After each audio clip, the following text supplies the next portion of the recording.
Hello, how are you? Excellent. Well, thank you very much. I appreciate everything. Newly re-elected Conservative MP Jamie Schmale is not resting on his laurels.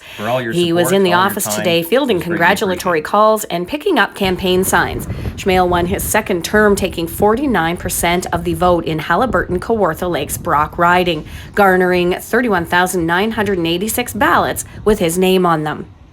We had a good feeling that we worked hard, we pushed hard right through the weekend, right through Thanksgiving weekend. We worked every single day, even right up until the wee hours of the polls closing on election day. We were pushing as many people as we can to the polls, reminding them to vote if they hadn't already. So we took nothing for granted and really worked hard to ensure that we were able to keep this riding blue. What are your main priorities now for our area?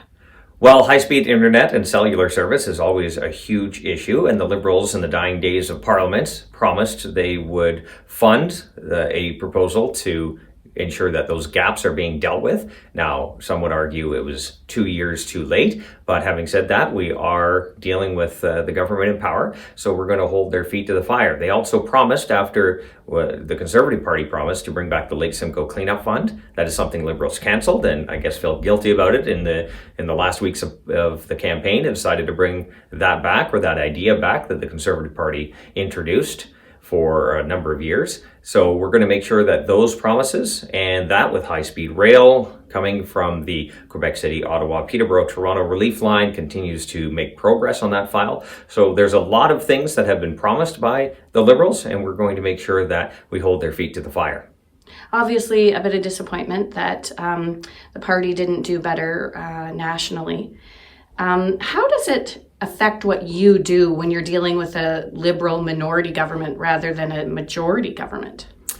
So now that there is a minority parliament, the Liberals no longer control the committees. So the opposition parties are able to move certain files forward that they feel are important to them, and also take steps that the Liberal government might not agree with. We know that the Liberals shut down the investigation into the SNC-Lavalin scandal, and now that the opposition controls the committee, we might see some light and get more information on what exactly happened and how deep, if any, the corruption was. So there are a number of things the government's going to have to do now. They're not going to be able to act as arrogant as they did before in the last 4 years. They have to find a dance partner to work with some of their files. And for the most part, in the large majority of times, much legislation passes with 2, 3, 4 party support. It just goes unnoticed because there's no real conflict. But it's the major issues, such as budget bills, that type of thing, that are confidence votes, that there is a lot of disagreements about. So the Liberals are going to have to find someone to work with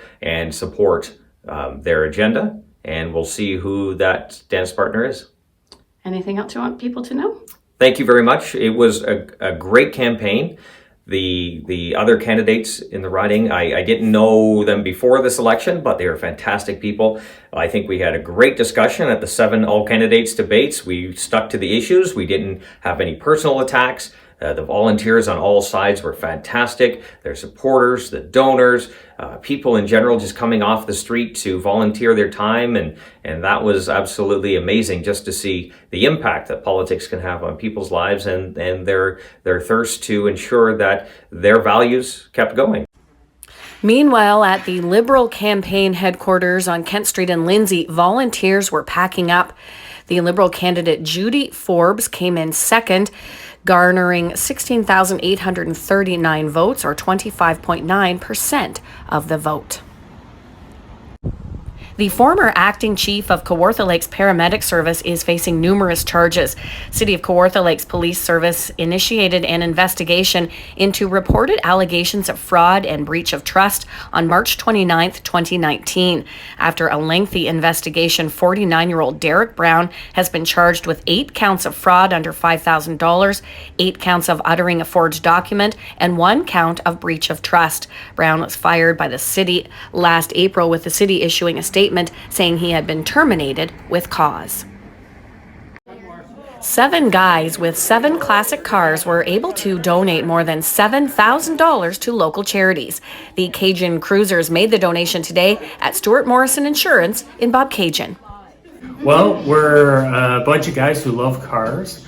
But we also love our community, and it's really great to put on a show that brings a lot of people together from, as far as Newmarket, Halliburton, down the Trenton Way, and have them all together for one day. And the giant bonus on it is that we can really give a sizable amount back to the community out of that, which is really important to us. And how do you raise the money, and what is the Cajun Cruisers? So the Cajun Cruisers is a not-for-profit, and we have our Tuesday night cruise nights every Tuesday during the summer.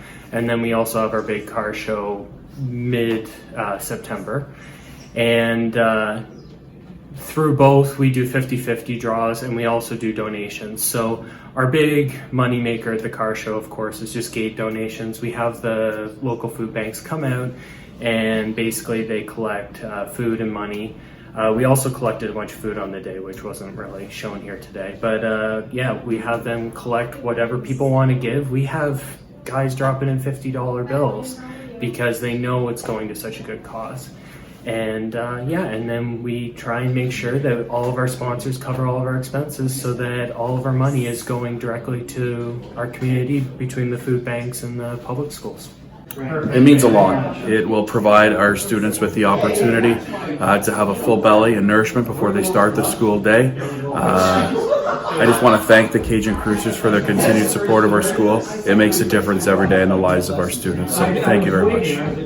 These men, 7 men in one club who raised this much money to help a great number of people in the community, they're awesome. And we thank them. Donations were also made to the Bob Cajun Public School and the Bob Cajun Food Bank. It's time now to take a look at your weather. Our weather is sponsored by Kennedy's Appliances and Electronics in Lindsay. Kennedy's has the same or better pricing than their competitors, so save time and shop local. Okay, for Wednesday, we're looking at a high of 9 degrees with a 30% chance of showers, a low down to 4 overnight and more showers possible. On Thursday, 12 degrees with a 60% chance of showers, a low down to 2 overnight and more showers. And on Friday, we're looking at a high of 10 degrees with a mix of sun and cloud and a low down to -1 overnight. That's your weather, sponsored by Kennedy's Appliances and Electronics in Lindsay. That's your news for Tuesday, October 22nd. For a look at all of the day's news in depth, you can go to our website, kawartha411.ca. And please, if you enjoy our newscast, share it with your family and friends. Thank you so much for watching, everyone, and have a great night.